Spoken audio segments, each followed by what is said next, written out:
हाय, Shilpa's kitchen मराठीमध्ये तुमचं स्वागत आहे. आज मी इथे नानकटाई म्हणजेच नानकेटची बिस्किट बनवते. तर चला बनवायला सुरुवात करूयात. तर त्यासाठी मी इथे एक मोठा मिक्सिंग बाउल म्हणजेच एक मोठं भांडं घेतलेलं आहे. या भांड्यामध्ये मी 1 कप एवढा डालडा घेत आहे.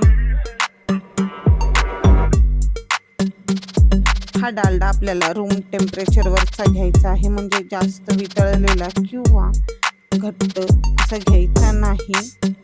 सॉफ्ट असा डालडा वापरायचा आहे. या डालड्यामध्येच मी 2 कप एवढी पिठी साखर चाळत आहे.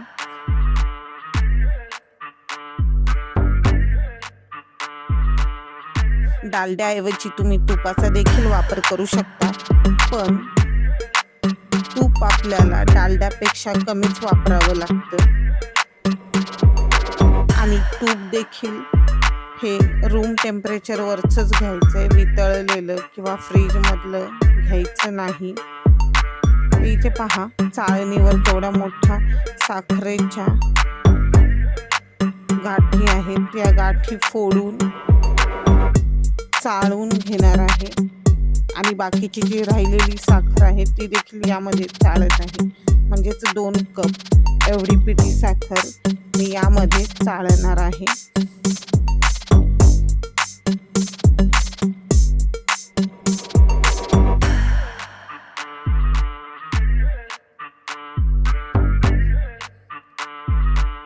पिठी साखर चाळून झाली, चाळण बाजूला ठेवते.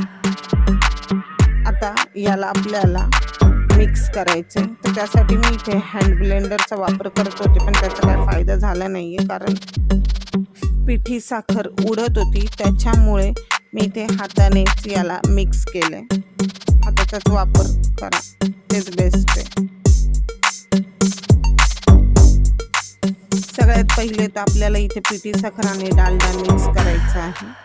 मिक्स झाल्यानंतर याला चांगलं फेटायचं. चांगलं फेटायचं म्हणजे जास्त वेळ फेटत बसायचं असं काही नाही आहे. हे मिश्रण हलकं होईपर्यंत याला आपल्याला फेटायचं. आता हे हलकं झालं कशावरून कळणार, तर एका छोट्या वाटीमध्ये पाणी घ्यायचं आणि त्यावर या मिश्रणातलं थोडंसं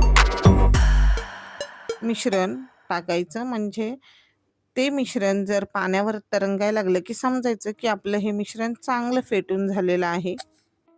आता फेटलेल्या या मिश्रणामध्ये आपल्याला मैदा, कस्टर्ड पावडर नसेल तरीही चालतंय, बेसन पीठ चाळायचे. तर मी इथे 2 कप एवढा मैदा घेतलाय, 1/4 एवढी कस्टर्ड पावडर घेतलेली आहे, 1 कप बेसन पीठ घेतलेलं आहे. त्यातच आपल्याला बेकिंग पावडर, बेकिंग सोडा आणि मीठ टाकायचे, म्हणजे मीठ पण चाळायचं. हे सगळं चाळायचं. तर मी इथे 1 टीस्पून एवढं बेकिंग पावडर, अर्धा टीस्पून बेकिंग सोडा आणि अर्धा टीस्पून मीठ घेतले. त्याचबरोबर 1/4 कप रवा घेतलेला आहे, बारीक रवा आहे, तो देखील चाळायचा आहे.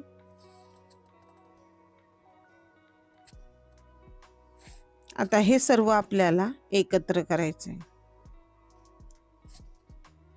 हवंय तर आपण इथे हे मळू देखील शकतो.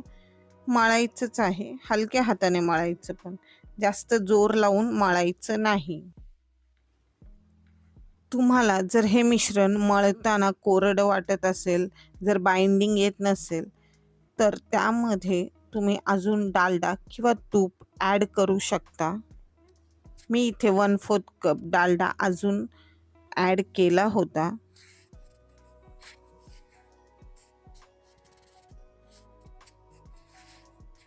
ते इथे आपलं हे नानकटाईचं मिश्रण मळून झालंय. इथे मी बेकिंग ट्रे घेतलाय, त्यावर बेकिंग पेपर लावलेला आहे.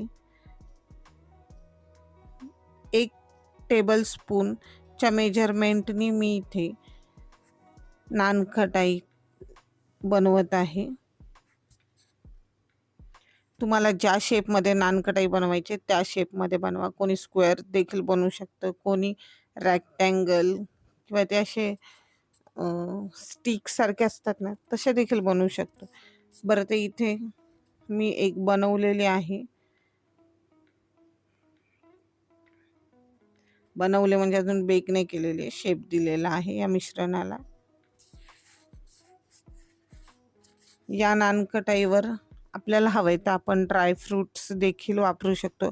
आणि हां, जर तुमच्याकडे कस्टर्ड पावडर नसेल, नाही टाकली तरी चालेल, एखादा इसेन्स असेल तो यामध्ये टाकला तरीही चालेल.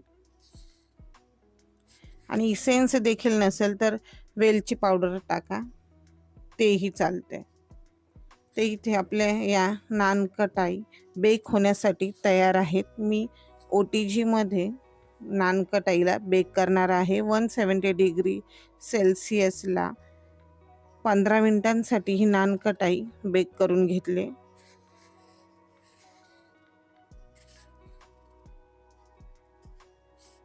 ही नानकटाई थोडी थंड झाली की यांना मी एका जाळीवर काढते.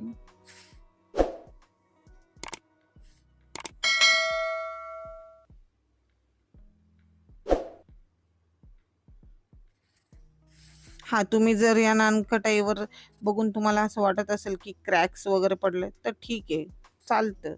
कारण डालडा आहे त्यामुळे ते क्रॅक्स येणं स्वाभाविकच आहे. इथे मी आता दुसरी बॅच बनवत आहे. तर नानकटाई आपली बनवते तीच प्रोसेस काय सारखी दाखवायची. त्याच्यामुळे आता हे जे नानकटाई बनवलेली आहे ती देखील बेक करून घेते.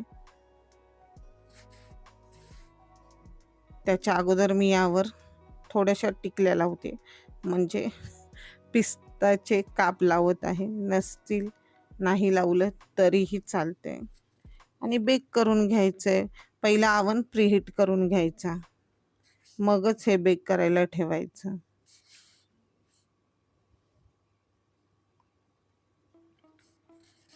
हे पहा, इथे आपल्या नानकटाई बेक होऊन आलेल्या आहेत. तुम्हाला ह्या मी बनवलेल्या नानकटाई कशा वाटल्या त्या मला कमेंटमध्ये सांगा. जर आवडल्या असतील तर व्हिडिओला लाईक करा, शेअर करा आणि चॅनलला सबस्क्राईब करायला विसरू नका. आणि हां, स्वतःची काळजी देखील घ्यायला विसरू नका.